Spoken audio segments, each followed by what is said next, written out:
eu jamais conseguiria organizar os meus espaços, embora eu seja uma pessoa cheia dos desejos e cheia de situações existenciais que eu tive que ir configurando, mas eu jamais conseguiria organizar uma sequência de espaços ao longo da minha história pessoal e profissional se não fosse esse diálogo constante com você, que você foi o tempo todo traduzindo o meu desejo em possibilidades materiais de espaço. Então, eu queria perguntar o seguinte, né?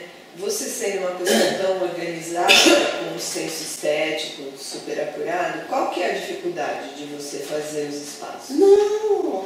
Então, qual é o... Não, eu sou uma pessoa, eu te digo, eu sou uma pessoa que eu tenho um bom gosto. Eu sei o que eu preciso, eu tenho um bom gosto. Mas eu acho que pelo fato de eu ter uma vida muito própria, muito fora das instituições, muito fora de instituições em todos os sentidos, quer dizer, familiar, de grupos profissionais, tudo isso. Eu sou uma pessoa que foi criando a própria vida por necessidade, por talento, por rebeldia, por o que seja. Mas o fato é que eu fui fazendo minha vida há muitos anos, muitos, e dando certo. Sim, levando tombos, etc. E tal. Mas com isso, a facilidade com que o caos entrava nos meus espaços era muito grande. Então, com muita facilidade, caotizava os meus espaços pessoais, doméstico, profissional. Eu mudei muito de lugar por necessidades, de confusões de dinheiro, de épocas, de planos cruzados, plano isso, plano aquilo no Brasil. Eu sempre fui navegando nessas coisas. Eu acho que, por exemplo, agora a gente está no momento e a gente acabou de fazer uma mudança aqui que responde ao plano Temer. Eu acho que é importante a gente situar que a gente está fazendo essa conversa depois de uma reformulação no espaço do laboratório do processo formativo, em que entraram outros elementos na composição dessa sala, que era usada para grupos, né? E que virou um microclima, um rearranjo diante dessa crise forte que a gente também está vivendo, né? Então, voltando um pouquinho, como é que esse espaço se reconfigura, né? Qual que é a importância da reconfiguração do espaço para a ação que você quer ter no futuro? Então, mas eu acho que nesse momento eu estou começando a usar essa sala de grupo como uma sala que resume tudo o que eu faço. E os seus biomas também, né? Com certeza. E tudo que eu faço é psicoterapia, é grupos, é seminários, é gravação, pesquisa, mostro imagens, trabalho com imagens da vida das pessoas, dos comportamentos, dos corpos. Essa vem sendo cada vez mais a minha pesquisa e o meu trabalho, aos mais de 40 anos. Eu acho que juntar isso aqui dentro também significa que eu estou juntando. Que eu estou juntando internamente e suportando.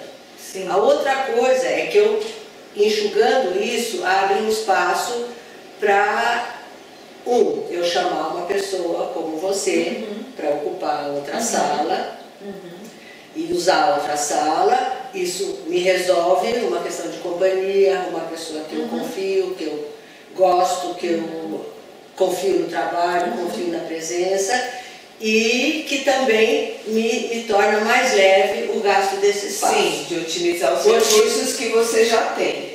A sua história com a Tânia começou há 20 anos atrás? Muito mais de 20. Muito mais de 20. A Tânia Como é que vocês se encontraram? Então, 99. Foi em 99? Acho que foi antes. Sabe por quê? A gente se conheceu em 97, porque em 97, esta é a Tânia Tayar, uma arquiteta que se tornou uma grande amiga minha, que é irmã da Sandra Tayar, que já estava comigo como aluna e depois como colaboradora desde os anos 80. E que nos apresentou também. Que nos apresentou, então a Sandra Tayara está presente aqui. Então a Tânia entrou no pedaço num momento em que o instituto de que eu era parceira, que se chamava Ágora, Centro de Estudos Neo-Haitianos, que foi assim os primórdios da psicoterapia no Brasil, rachou. E nessa rachadura, a outra sócia ficou lá para a Vila Madalena, no consultório, no espaço, etc. e tal, e eu me mudo junto com outro grupo do qual a Sandra Tayara fazia parte, para uma casa no Jardim das Bandeiras. Era uma casa grande, eu já tinha mudado por várias casas grandes, com esse grupo, com consultório e salas de ensino, etc. Aí eu me mudo dentro desse mesmo modelo, que é um modelo muito característico do ensino das psicoterapias corporais no Brasil, quer dizer, casonas grandes, que abriga salas de ensino e abriga consultórios, para abrigar grupos e pessoas em educação e informação, fora a clínica das pessoas que ensinam. Esse sempre foi um modelo de funcionamento aqui no Brasil. Aí eu me mudo para essa casa grande. Neste momento, a Sandra diz: você precisa conhecer minha irmã, que é uma arquiteta que vai bater com o seu desejo. E daí a Tânia começou a adaptar aquela casa para nós, e constrói paredes de cá, e desmonta não sei o que lá de lá, e sugere que tal sala fique assim, fique assado, e que muito distante da ideia de uma decoradora, muito distante da ideia de uma arquiteta que faz um projeto pronto e apresenta para você entrar no mundo daquele jeito. Então a minha conversa com a Tânia sempre foi esse arranjo, né, esse agenciamento espacial do desejo que acompanhou desde 97 até hoje, então de 97 até 2017. 20 anos, né? Exatamente. E como é que você recebe esses chamados, né, da Regina, os chamados para modular espaços de encontros terapêuticos, de encontros pedagógicos? Como é que você recebe esses chamados? Então, eu sou uma arquiteta bem atípica, porque, primeiro porque eu não... Acho que somos duas rebeldes, né? Acho que isso é esse o encontro, né? Eu não gosto nada do que está estabelecido, nada do que vem pronto. O que está nas revistas é lindo, mas não me interessa. E o que me interessa em arquitetura é o humano, né? É como a pessoa pode viver melhor no seu espaço. Né? O espaço tem que estar a serviço das pessoas. Então, nesse sentido, é que assim, eu nem consigo projetar uma coisa que não tem alguém por trás. Né? Tem que ter uma pessoa que diz assim: mas eu gosto de vermelho, eu não gosto desse canto. Não interessa por quê. Não gosta. Como você ouve como você faz essa interlocução viva com a pessoa que te procura para intervir no espaço? Primeiro é uma série de perguntas, né? Assim, o que você quer, como você faz. Então, primeiro vem as questões técnicas. Qual é a função prática? Né? Como isso tem que funcionar? Que fluxos você precisa ter, que luz você precisa ter, que texturas você precisa ter. E com isso, então, você monta uma base mesmo, né? Uma estrutura. Uma estrutura harmônica, uma estrutura que permita você depois sobrepor coisas e aquela base está sempre pronta. você... Isso é uma fala do Keller, eu descobri depois, mas isso é uma coisa que a arquitetura trabalha muito, que é a coisa de que a forma é função. Né? A forma é função. Então, o mais legal de trabalhar com a Regina é que cada vez que ela traz uma ideia, um desejo, uma necessidade, eu já vou visualizando coisas. E eu vou falando, olha isso. E ela fala, não. Ah, mas... Aí ela reporta outra coisa que eu falo, sim, vamos. Né? E é um bate-bola muito interessante, porque ela também tem essa coisa com a estrutura. Sim, e com a forma. E com a forma. Forma, comportamento.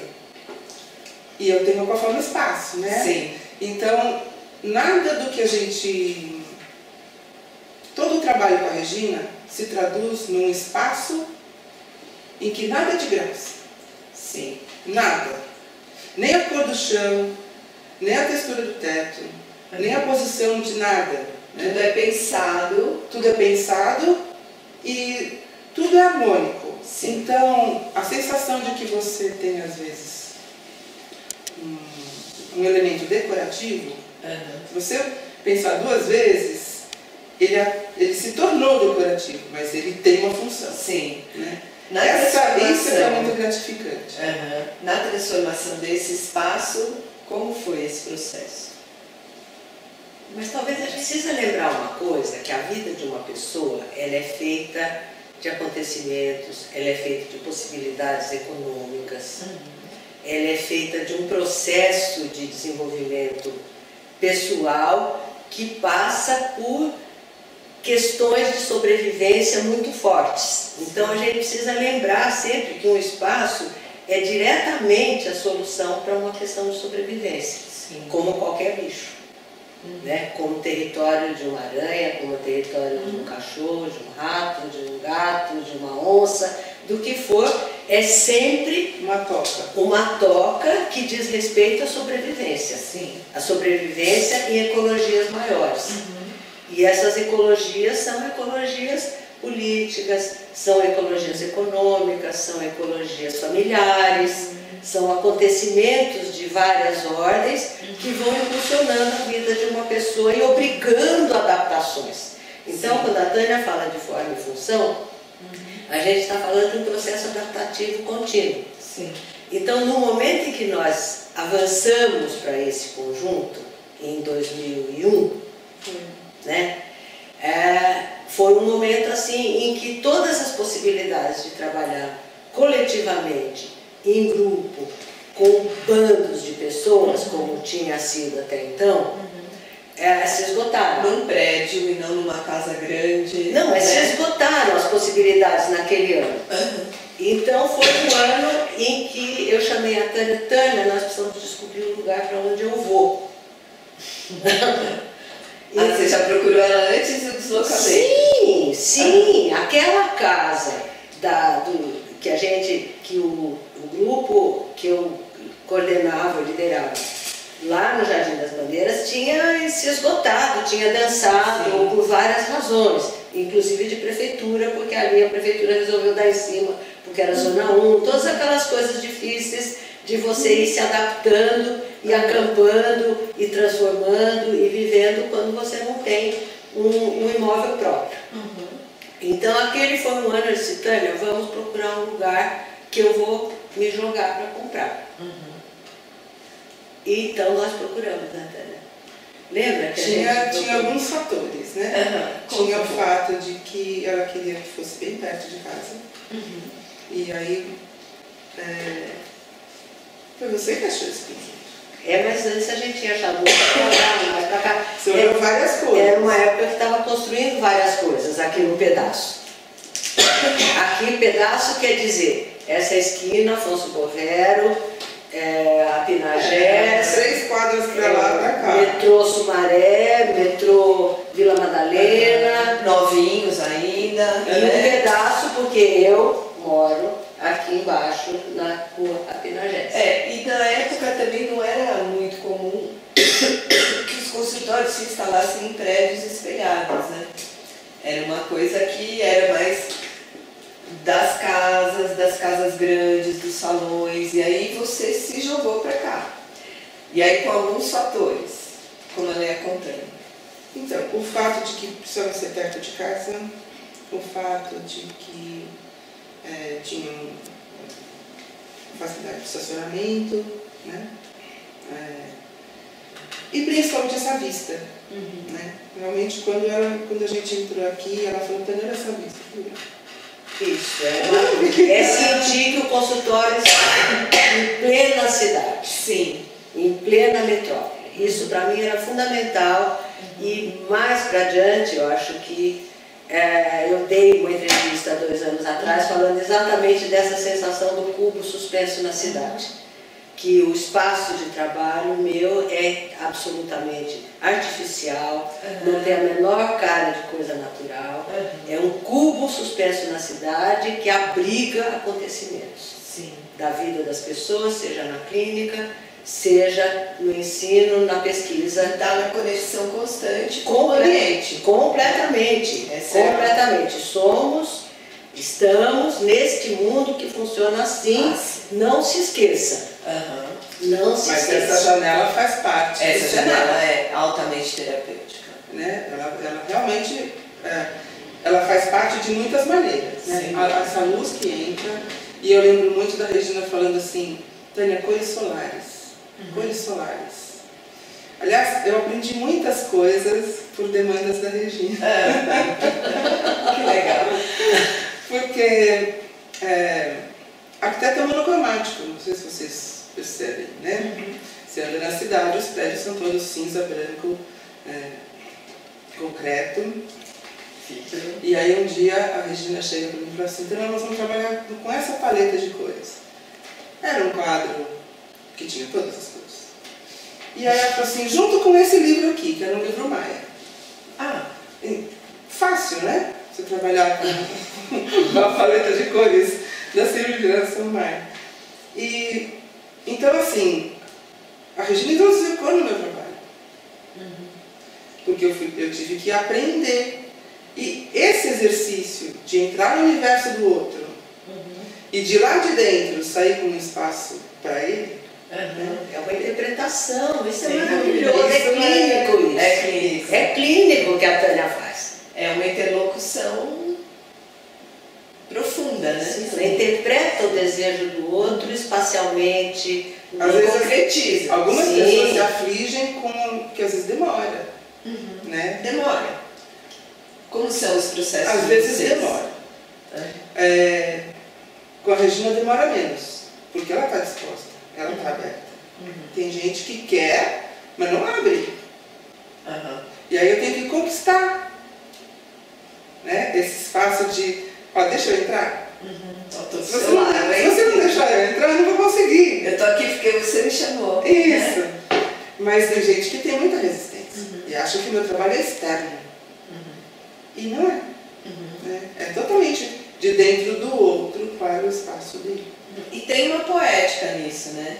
Porque você aparece com uma cartela de cores Maia, aí ela interpreta e ela vai buscar o objeto, aí você vem também com as coisas que você gosta, que você já gosta da forma, que você já tem familiaridade.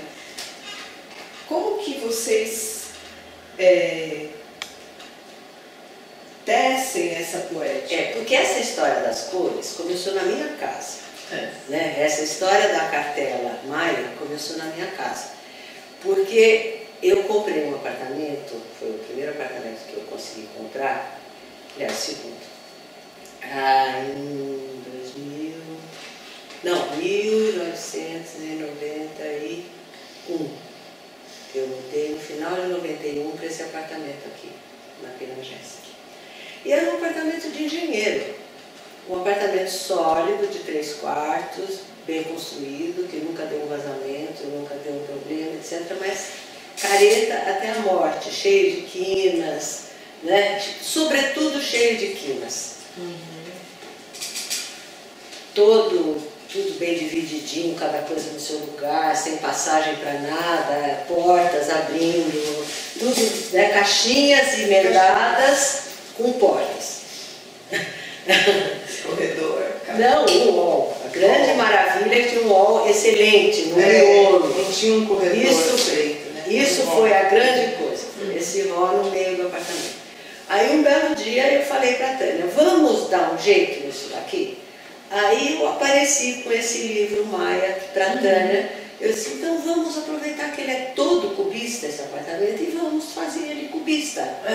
Então as cores, parede da metade para baixo, quinas, isso e aquilo, e nós enchemos vistas, dividimos o apartamento, que já era dividido, completamente dividido todos os ambientes, branco em cima, cor embaixo, branco em cima, cor embaixo.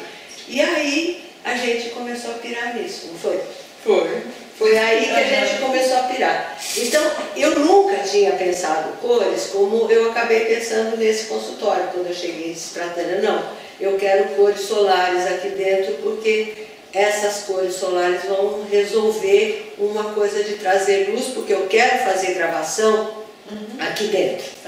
Então, quero gravar. Já tinha essa intenção. Sim, eu já gravava há muito tempo. E os cenários de gravação de consultório e sala de luto eram horrendos, porque eram cenários normais de casas, então ficava aquela coisa horrível, que parecia churrasco de família, parecia festa de aniversário, era uma coisa, escritório, que por mais que eu fizesse, ficava aquela coisa medonha, as pessoas aparecendo no seu pior. Então, o que eu queria era mostrar as pessoas sendo num espaço que por si mesmo fosse um estúdio existencial, como acabou sendo a minha casa. Porque a minha casa ela é tão desconstruída como casa, que tudo que acontece lá dentro tem uma narrativa e tem uma dramaturgia que desconstrói toda e qualquer narrativa pronta, que é um pouco uma característica da minha vida. Minha vida é uma vida construída de uma maneira muito singular, e é com isso que eu trabalho com as pessoas também, de construir vidas de maneira singular e não adaptativas a padrões prontos sociais, sejam familiares, seja de relação, seja de trabalho, seja de moradia, seja de dinheiro. Então é uma validação da singularidade das vidas. Isso. Então os meus espaços, antes de mais nada, têm essa característica de cenário. Um cenário funcional. Realmente funcional. Então, voltando um pouco, né, na coisa da forma, função, espaço, função. Então, tinha a função de ser um espaço pedagógico, de ser um espaço de gravação, de ser um espaço de encontro com as pessoas. Sim. Um espaço clínico. Né? E são, se a gente olha aparentemente, são coisas muito díspares, muito diferentes. Mas vocês agregam tudo. Sim. Né? E vão escolhendo as coisas para singularmente formar esse espaço funcional, que sirva como cenário da vida das pessoas. Sim. E não o contrário. A vida das pessoas se adaptando. Sim, um cenário leve. Sim, sim. Um cenário... Por que leve? Então, porque as questões tratadas em consultório já são pesadas, né? E quando a Regina fala assim, eu quero luzes, eu quero cores solares, né? Isso já traz uma leveza. A coisa de que seja tudo muito claro, né? Para realmente potencializar a luz. Né? Luz indireta para a gente não ter sombras duras, né? Essa coisa de arredondar tudo. Embora seja tudo... as coisas vão resultando de necessidades. Então, o amarelo mais escuro embaixo, com a barra, por quê? Porque as pessoas põem o pé, porque a cadeira bate, então essa barra está exatamente na altura das cadeiras, que foram escolhidas. Então, primeiro escolhe a cadeira, depois determina a altura da barra. A barra não pode ser qualquer madeira, porque senão ela vai amassar, vai quebrar. Então, é peroba. Né? A cortiça tem a função de, sim, ajudar acusticamente. Ela não vai resolver, mas ela ajuda muito. E ela vai dar uma textura e uma cor de madeira, né, que melhora a situação desse monte de branco que ainda sobra, né? Apesar dos amarelos, você tem um teto branco, portas brancas.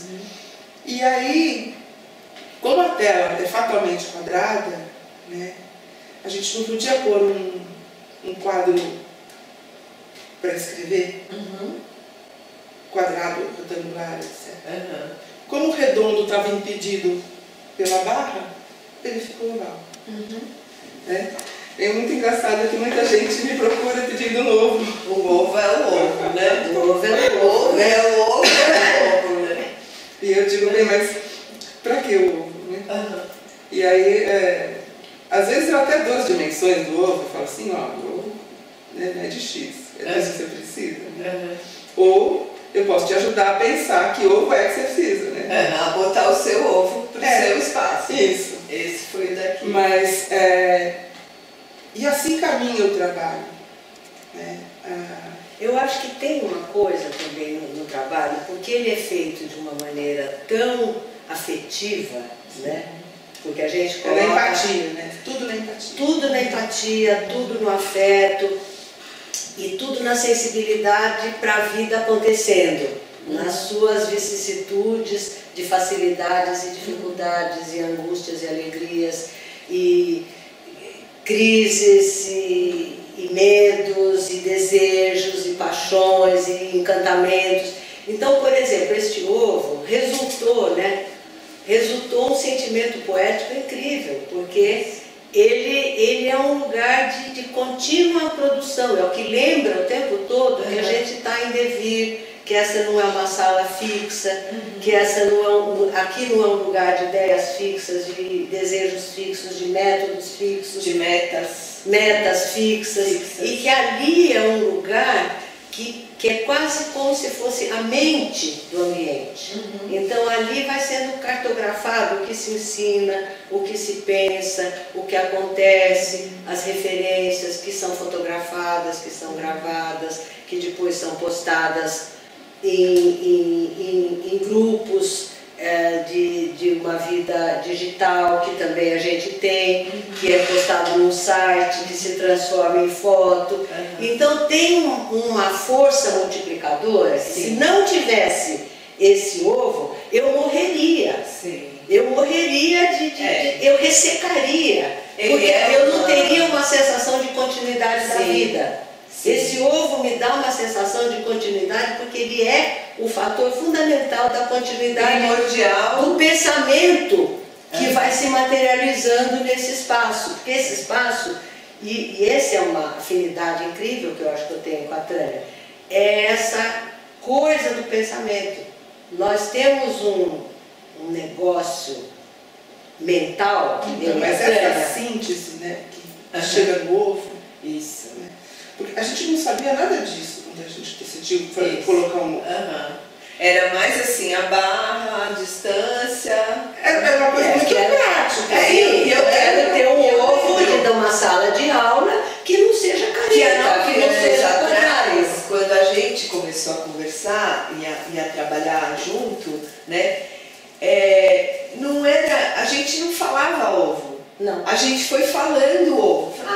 Ovo, e ficou ovo. Né? E a gente tem imagens lindas das pessoas escrevendo no ovo como um cardume de gente que vai lá projetar os pensamentos e que ele contém germes. Né? E as próprias aulas que vão se fazendo, que lembram muito para mim as louças do Joseph Beuys, que foram se aproximando de mim mais e mais.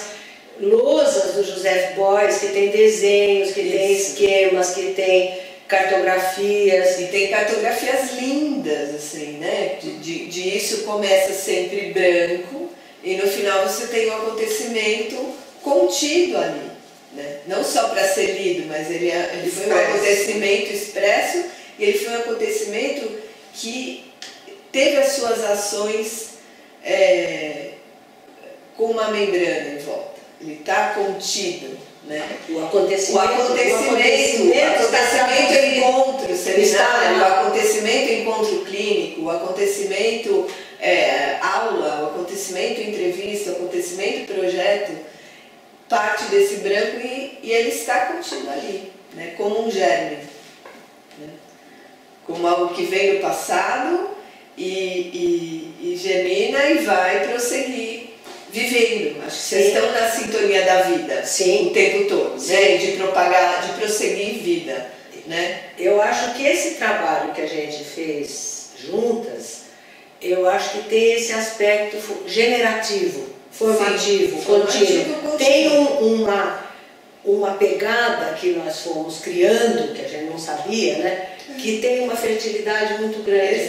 E o que nós estamos experimentando nesse momento, com essa mudança que aconteceu este mês, né? Foi incrível, né? Com a conversa rápida que a gente teve, assim, uma hora que a Tânia teve aqui, me mandou depois um desenho por e-mail, no anexo, o Glauco estava junto e pronto, vamos fazer? Vamos! Passamos 15 dias, eu e o Glauco indo em loja, indo aqui, em Pinheiros, comprando parafuso. Que tem as habilidades. Que tem habilidades incríveis.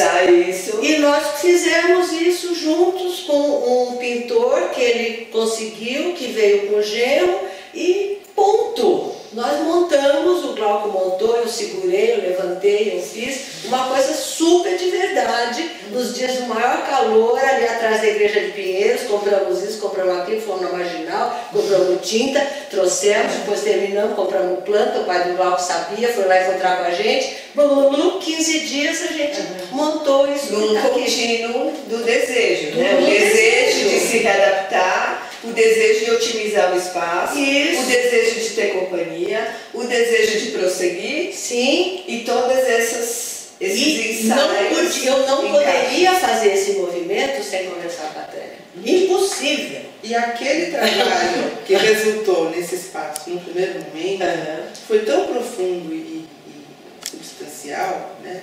Então, que ele se traduz de uma forma que a gente olha, então tá, o que nós vamos mudar? Nada. Sim. É um clássico. É um clássico, porque, de alguma maneira. Foi uma coisa, porque foi um momento em que a gente trabalhou a sua casa e esse espaço ao mesmo tempo. Sim. Eu decididamente mergulhei na vida da Regina. Completamente. E saí de lá com uma casa, com um consultório e um espaço de grupo. Em 99 nós fizemos a minha casa e em 2001 aqui.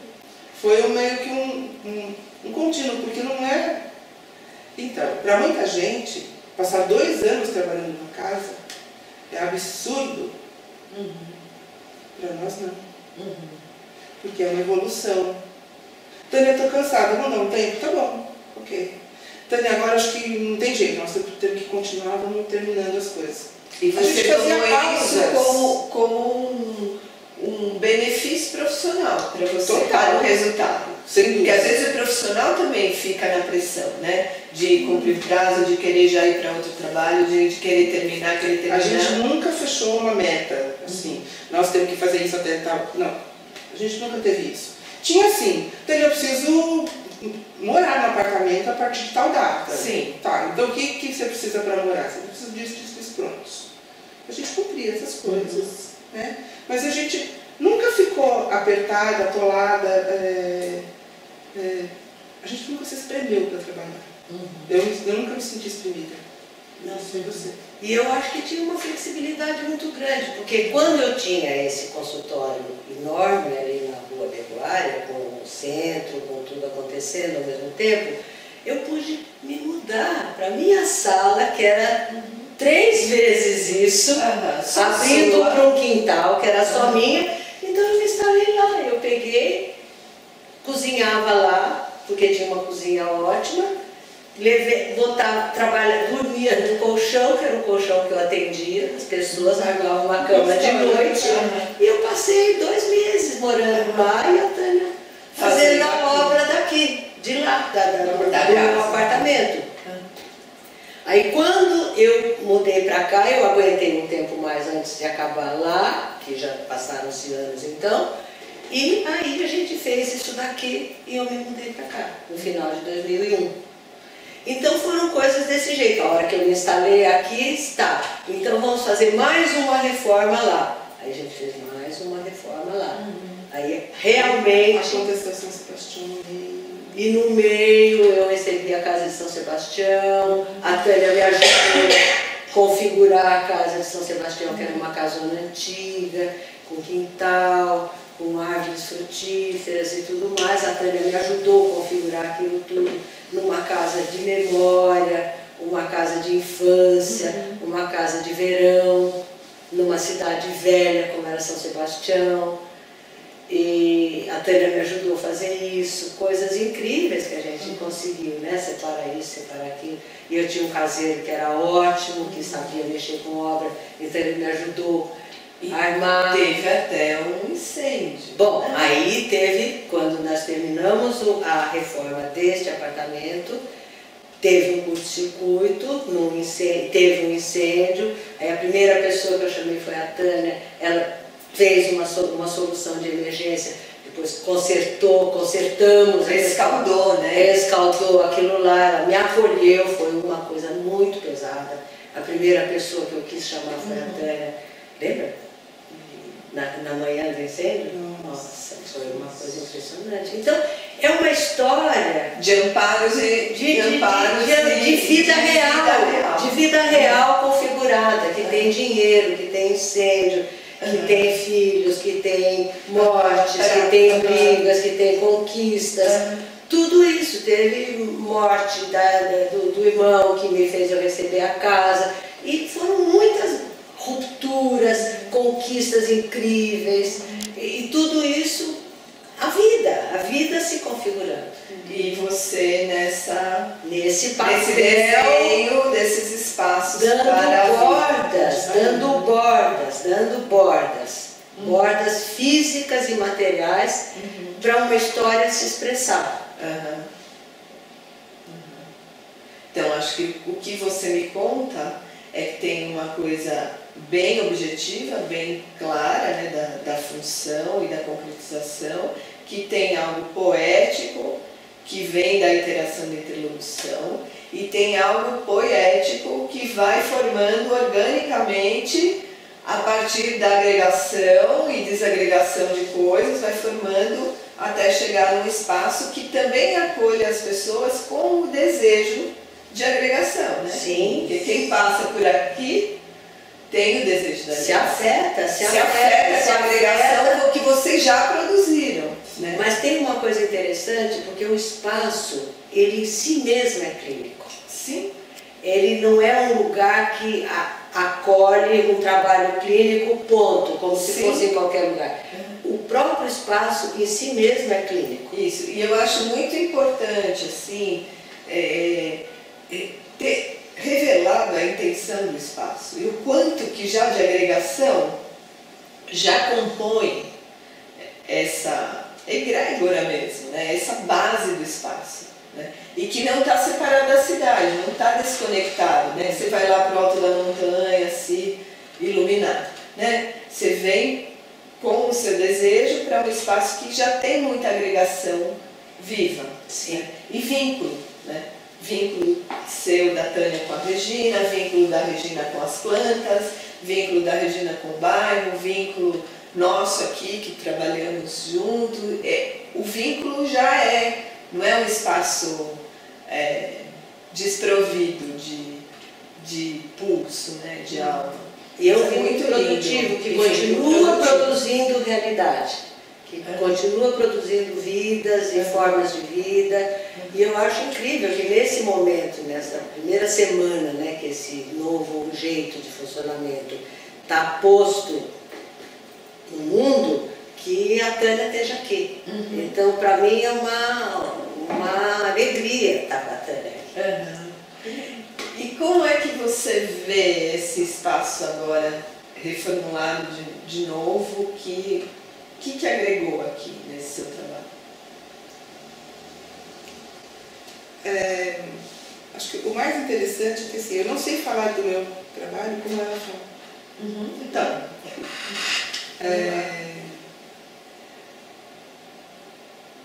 é uma delícia, né? Você perceber que essa produção ela é tão perene, né? 16 anos? Daqui, desde 16 anos. 16 anos. Faz 16. Que está assim, com essas cores, com essas texturas, com essa luz. A caixa do ar-condicionado já ficou amarela, a gente estava olhando outro dia, falando, puxa, ele funciona, mas como é que a gente faz para ele, né? Fiquei pensando de como é que eu troco essa caixa, né? porque ela amarelou com o tempo, mas todo o resto do espaço ele não envelhece. Ele é perene. Por quê? Porque ele é estrutural. Né? Não tem excesso. Né? Todas as coisas estão harmonizadas nos seus lugares. O que é não fixos, porém. O que é móvel está tudo sobre rodas, né? Ou é leve o suficiente para ser transportado. Então, e mesmo a cadeira, né? As cadeiras de rodinha, né? São cadeiras de escritório, não tem nenhuma frescura de poltrona de analista, nem nada. Nenhum signo de poder e de exclusão, né? Então eu sento na bergère gigantesca e você senta ali, eu sento aqui. Tem uma equalização mesmo das pessoas aqui. Um lugar que expõe muito e acolhe muito ao mesmo tempo. Isso. É um lugar de muita exposição. Sim. Isso é uma coisa, quem está aqui, como todas as coisas estão aqui. Você está enxergando perfeitamente uma cesta, uma garrafa térmica, uma televisão. Tem uma qualidade tátil nesse ambiente, né? Tem. Então. Os olhos lambem a luz. Isso é uma coisa que eu gosto muito. De lamber a luz com os olhos. E ensino as pessoas a lamberem a luz com os olhos aqui dentro. Mas essa coisa de tem que ser gostoso, né? Tem que ser gostoso. Tem que ser agradável. E sem excesso. Sem excesso. Né? Eu acho que esse é o trabalho do arquiteto. Né? Transformar um espaço árido em um espaço humano. Né? E o humano pressupõe isso. Tem que ser confortável, tem que ser eficiente, tem que ser agradável por muito tempo. Você passa muitas horas dentro de um espaço de trabalho. A gente outro dia falava que passa muito mais tempo aqui do que em qualquer outro lugar. Em qualquer outro lugar. Né? Então você não pode cansar do espaço que você está. Né? Como que chega nesse resultado? É nessa interlocução, porque nem sempre o que é agradável para mim, Tânia, é agradável para a pessoa Regina. Que vai habitar. Que aqui vai habitar de fato. Vai usar o espaço. Usar o espaço. Essa coisa do uso tem que ser fácil. Não pode ser penoso. Acho que tem uma coisa interessante também que a gente fez aqui, é a evidência das coisas. Por exemplo, nós temos tomadas em abundância, à vista. Não tem uma tomada escondida, não tem uma hiper super tomada. É tomada. Tomadas. Mania de esconder tomada, não precisa esconder a tomada. Tomadas. Ela é uma tomada. Os fios, a tecnologia é evidente de que a gente liga coisas aqui dentro, liga e desliga, a gente põe em qualquer lugar. E coisas que a gente compra numa farmácia, que é um vaporizador, não tem um vaporizador super especial, nem uma tomada super especial, compra em qualquer casa de material de construção essas tomadas. Os fios se ligam e está tudo plugado, desplugado. Eu acho que tem uma outra coisa que eu queria mencionar aqui, que é o céu. Né? O céu que a gente tem daqui é uma coisa muito especial, porque nada mais urbano do que esse cubo suspenso na cidade, mas de qualquer lugar que a gente esteja aqui dentro, a gente enxerga um céu e vê passar nuvens o dia inteiro se configurando, se desenhando. Em algum momento nós vamos abrir a persiana para você fazer esse céu. E tem uma coisa também que eu acho que é altamente terapêutica, né? Que é esse horizonte, porque São Paulo à vista, a cada 2 metros, ela é interrompida, né? E aqui chegou, tem horizonte, né? E às vezes isso vale mais do que 5 mil. Você mudar o 5 mil. A gente tem uma gravação aqui que eu acho uma coisa expressiva, que algum dia ainda vou fazer uso dessa gravação e pretendo fazer logo. Já tem montes de anos essa gravação.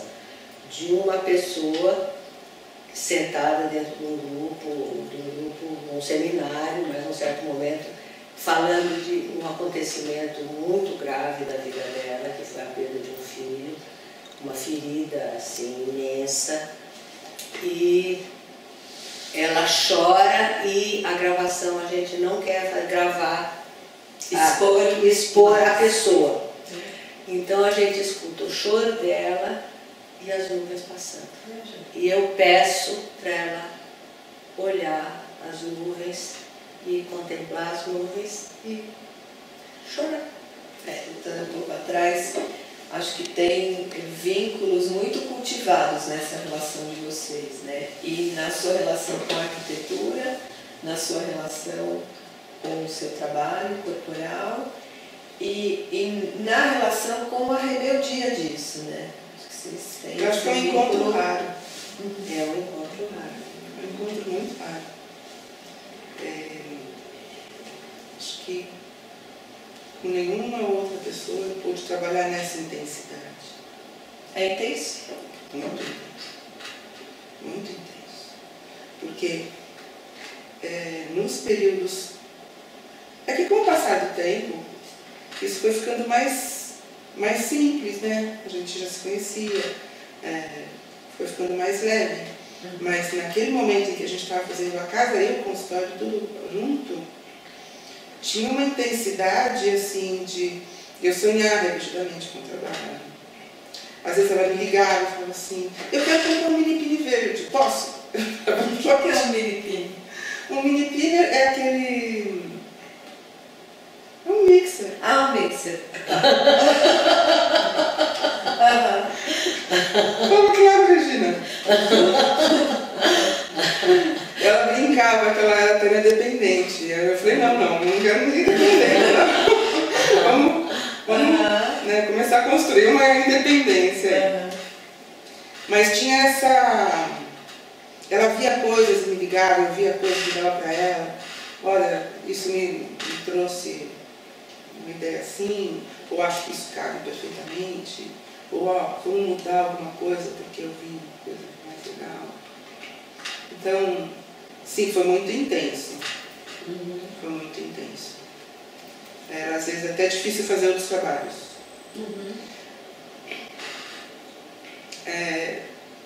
E foi um período grande que eu trabalhei muito com, eu chamo, é um grupo de mulheres sozinhas bem-sucedidas. Né? Foi um período grande, assim, uns 12, 15 anos, em que eu tinha algumas delas, né? E sempre fazendo vários trabalhos, nunca era um trabalho só. Né? E como foi um período longo com a Regina, às vezes chegavam outras pessoas e eu falava assim, bom, eu preciso criar um espaço para essa pessoa, porque estava tomada de Regina. Né? Estava tomada. Então, essa simbiose é que... Agora, é extremamente gratificante, né? Olhar para o espaço hoje e ver que ele está inteiro.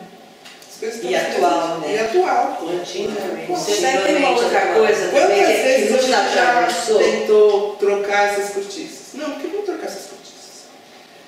E você olha e fala, mas para que trocar essas cortiças? Não tem. Tem uma outra coisa também que foi importante na nossa conversa, né? Que é o nosso encantamento com Le Corbusier, o arquiteto, né? Que criou a ideia da máquina de morar. Né? Então, nós conversamos muito sobre essa máquina de morar do Le Corbusier. E um dia, a segunda reforma que a gente fez no meu apartamento de lá, foi quando eu conheci e entrei numa casinha que o Corbusier construiu para os pais, na beira do lago, no Lac Léman, na Suíça. E é uma casinha que ele construiu para os pais terem autonomia até o final da vida. E era uma maquininha de morar, então eu falei para a Tânia, eu quero dar mais uma arrumada no meu apartamento, quero mexer uma série de coisas, que eu quero que esta máquina de morar se aperfeiçoe e que eu possa morar nela com autonomia até o fim da minha vida. Então nós conversamos sobre esse assunto, então, da casa como uma caixinha, que é máquina de morar, que é máquina de morar. Você mora e tudo funciona. Aqui é máquina de trabalhar formativamente, seja no que for, gravando, atendendo clinicamente, ensinando, mostrando material, convivendo com pessoas de diferentes formas de relação, mas é uma máquina de viver. Como na minha casa, é uma máquina de morar que realmente funciona como uma maquininha, e que eu acho que nós chegamos nessa síntese da máquina, né, da funcionalidade da máquina de morar, da máquina de viver, muito finamente, né? Eu vou te contar uma coisa que você não sabe. Eu não sou nem um pouco fã de Le Corbusier, mas ela é. Eu sou apaixonada. Certo? Essa história da máquina de morar pode ter duas interpretações. Né? Essa de que então tudo funciona para você, ou aquela que é a mais comum, que é assim, a máquina de morar tem que te deixar pronto para o trabalho. Ser um ser produtivo, servidor do capitalismo selvagem. Que era esse foi o grande gancho da arquitetura no começo do século XX, porque ela perdeu espaço para as invenções, para a engenharia. Né? E aí Le Corbusier lança a mão dessa história da máquina de morar, e como a fábrica era a máquina de trabalhar. Então, assim, pegar esse encantamento dela com Le Corbusier, e ainda assim, porque o espaço Le Corbusier não é convidativo nem um pouco, né? É árido. É árido, né? E transformar essa ideia numa ideia gostosa, arredondada, né? E que seja amigável, né? Eu acho que aí esse é o problema. Eu acho que tem uma coisa interessante, né? Que ela vai visitar um campo da arquitetura, você vai falar do Kellerman com uma certa familiaridade também, e vocês têm um jogo aí entre os dois universos, né? Sim. Entre os dois corpos de conhecimento. Né? O corpo de conhecimento da arquitetura, o corpo de conhecimento do Kellerman, do processo formativo, dos corporalistas e tal, e como esses universos se conversam, sintonizam, né, para produzir o espaço. Né? Acho que isso é uma coisa muito legal, porque eu sinto que você fala do Kellerman com familiaridade.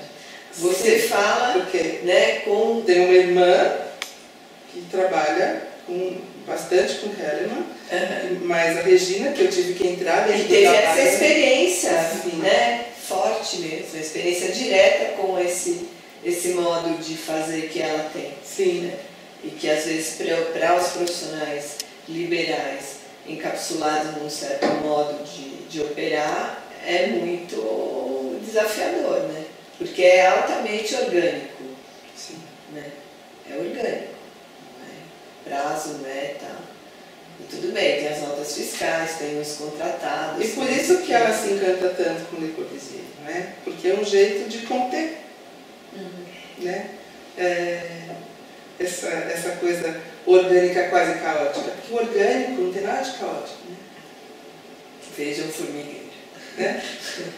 O orgânico ele é extremamente organizado e articulado, mas como o humano perdeu o vínculo com o orgânico, quando ele fica orgânico, ele vira o caótico. E aí assusta. Né? Então, e o Le Corbusier, ele serve muito a isso, né? A enquadrar. Né? Tudo. Pega um monte de coisa e faz assim, tudo está aqui, a caixinha. Né? Enquadradinha da máquina de morar. E então, assim, esse é o movimento dela de se conter, né? Sim. E aí eu pego isso e falo, tá bom, vamos tornar esse Le Corbusier orgânico. Sim. Que é também uma ação altamente terapêutica. Completamente. De conter o outro, da Sim. compreensão do outro, de então, vou promover um pulso assim, vou promover um fluxo assim, né? Como que isso está aqui, né? Na algidura desse espaço. Que serve para isso. Então, acho que aqui forma e função estão muito operativos. Muito operativos. Muito vivos, né? Não é uma coisa que fez, pronto. Não, ele vou lá trabalhar. Ele continua influindo, Produzindo. continua se produzindo cenas, produzindo situações. E eu acho que uma outra coisa que eu acho importante também no espaço de trabalho, e que também tem na minha casa, mas mais no espaço de trabalho, é a lógica do brincar. Né? Eu entendo muito o trabalho como o brinquedo do adulto. Então, eu sou uma pessoa que a minha vida foi um sentimento de brincar continuamente. Eu acho que uma das melhores coisas que eu tenho em mim, muitas coisas ruins, mas acho que das melhores coisas que eu tenho é esse sentimento de brincar continuamente na vida. E brincar não significa irresponsabilidade, não significa nada. É uma certa dramaturgia que não tem muito a ver com a dramaturgia que se passa no social, que se passa no obrigatoriamente feito daquele jeito. Então, acho que aqui dentro cria imediatamente um convite para esse sentimento de que a gente estamos inventando uma história com as condições da imaginação e da sua vida e das suas projeções e das suas introjeções. Estamos tecendo algo aqui junto. Eu queria dar uma opinião que é também uma sensação, né? É um ambiente que ele é confiável a ponto de você poder estar absorto como a criança pode se absorver na brincadeira, né? Que ela entra ali. Sim, esse confiável, né? Esse confiável. E depois volta, depois vai nesse confiável. Eu acho que isso está muito impresso e cabe aqui, né? Cabe brincar de muitas maneiras, porque o espaço também é multifuncional, né? Você pode estar no espaço de conversa, você pode estar no espaço de criação, você pode estar no espaço de um trabalho corporal no chão, né? Essa multifuncionalidade também está nessa... Sim, você mergulha num mundo que é de concentração na sua própria produção, né? Sim, porque a temperatura já está, né? Os objetos já estão favorável. E há essa intenção, né, profunda de que isso seja assim, para isso. Né? De que você não tem que pensar no espaço para usar o espaço. Sim. Tá? Pronto. Essa sensação de prontidão, né? Sim, eu não tenho que... eu vou fazer... Quer dizer, agora talvez tenha um pouco disso quando você for receber grupos, talvez você tenha que remanejar algumas coisas. Mas a sensação de que eu vou entrar e fazer o que eu tenho que fazer, sem pensar em que eu vou ter que tirar isso, ou eu vou ter que remanejar aquilo, ou... enfim, está pronto. Pronto. É só entrar e fazer. Sim, e tem muitas possibilidades. Isso é que é a coisa de ter muitos possíveis. Né? É múltiplo, o ambiente ele é múltiplo tanto quanto as funções, né, que você se propõe. Sim. E é uma coisa interessante se a gente pegar as gravações desde o início de 2001, a gente vê como o uso que foi sendo feito aqui dessa sala foi se enriquecendo, foi se ampliando, a ocupação, né, do ambiente, de rostos, as pessoas ficam muito elas mesmas, porque também não tem muito estímulo aqui dentro. Essa limitação de estímulo é fundamental para que os corpos se manifestem, e as impressões e as expressões muito reais, muito pulsáteis, muito sentimentos, corpos pensando, olha que maravilha, ela está prestando atenção, ela está cansada, ela está isso, os corpos e o uso que vai fazendo da sala, empurrando coisas, depositando coisas, um sapato, uma bolsa, tudo é muito claro, esse chão claro é muito importante para que tudo apareça. Isso, e a sala para conversar, a sala para dormir, os intervalos, os processos, a sala para experimentar brincadeiras. Teve muitos momentos no último seminário de biodiversidade subjetiva, em que as pessoas iam para o chão brincar. Lembra? E brincar. E num absorto, assim. Usando o chão de maneiras diferentes, usando Sim. as paredes de maneiras diferentes, usando o quadro de maneiras diferentes. E tudo ligeiramente diferente, o que muda tudo. Então a gente enxerga a simplicidade daquelas cenas com grande intensidade. Com grande, tudo E não tem emerge. monotonia. Nunca. Se vai repete a mesma coisa, fala, bom, então sábado 10 horas, não tem monotonia.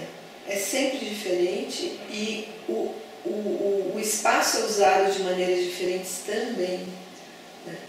Ele se faz usar. Ele se faz usar. Ele está disponível para ser usado. Isso que você estava falando da disponibilidade. É um espaço que disponível. já está. Isso, né? Como se ele sustentasse qualquer coisa. Sustenta muito tranquilamente. Muito tranquilamente. O céu está lá, a cidade está lá. É, no momento de o tantas café instabilidades, né? A gente contar com um ambiente que é estável. Muito estável. Não só pela pessoa que é estável, mas ele é concretamente estável, é muito E é uma estabilidade regenerador. que não é assim, Tradicional. não se fixo. mexe. Então não se mexe e fica fixo. Não, ele é estável pelas suas qualidades, né? Pela sua funcionalidade. Pela sua funcionalidade. Nada está aqui sobrando, portanto ninguém vai trombar com as coisas, Ele elas estão é aqui estável para serem vividas. Porque não tem necessidade de mudanças. Né? Ele acolhe a transformação. Sim. Acolhe a como uma transformação. praça. É. Como uma praça. Sim. A praça sempre é a mesma, o que acontece em cima dela. Sim. E nós estamos conversando aqui na Sim. praça. Sim. Com o tapete da sala de espera que veio para cá para dar um espaço. É um teste de tapete. É um teste de tapete. Vamos ver, será que essa sala acolhe tapete? Essa é a pergunta no momento. Tapete voador, com certeza. Nessa nova configuração, vai precisar de um tapete? Vamos ver, eu vou trazer o tapete da minha casa e pôr aqui. E ver como afeta. Isso. Vamos ver. Peguei o tapete da sala de espera por aqui, vamos ver. Como saiu no vídeo. Está confortável, se a gente tivesse no chão direto não ia ser bom. E a geometria desse tapete eu acho ela muito, Ele é lindo. muito acolhedora. Ele é um gabé.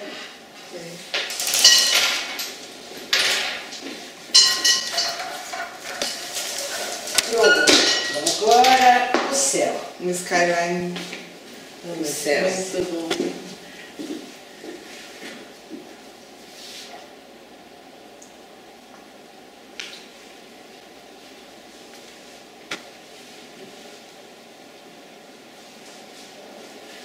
Isso. E meu amor pelo Darwin. Então eu acho que pensar o processo evolucionário acontecendo continuamente no mundo da gente, nos corpos, em todas as coisas, me encanta.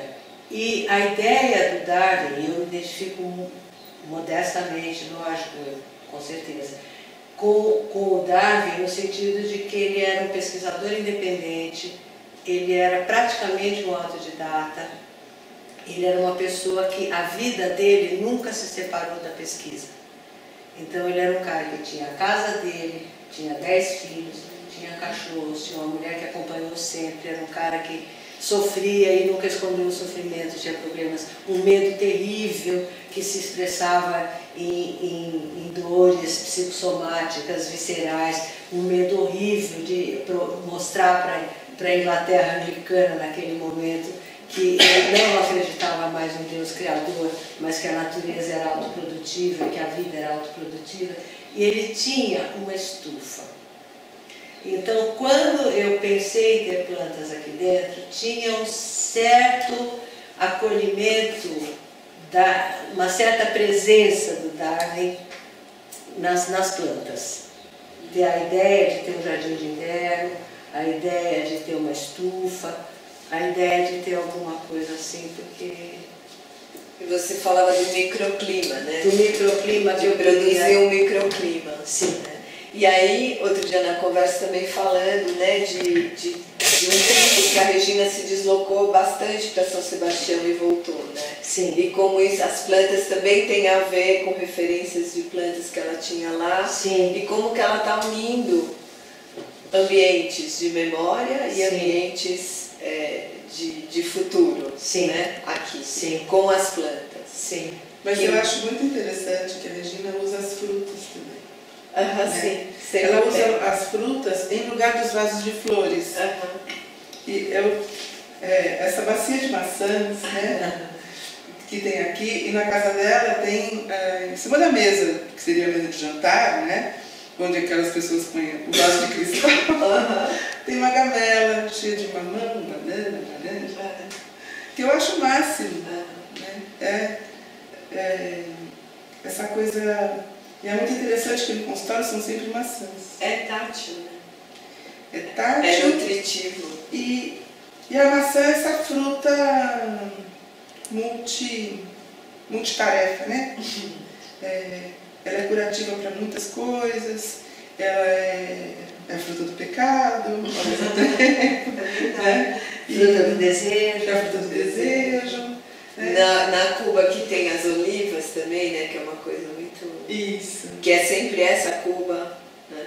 É sempre esse bolo com essas maçãs pequenas, desse jeito. É legal isso. Esse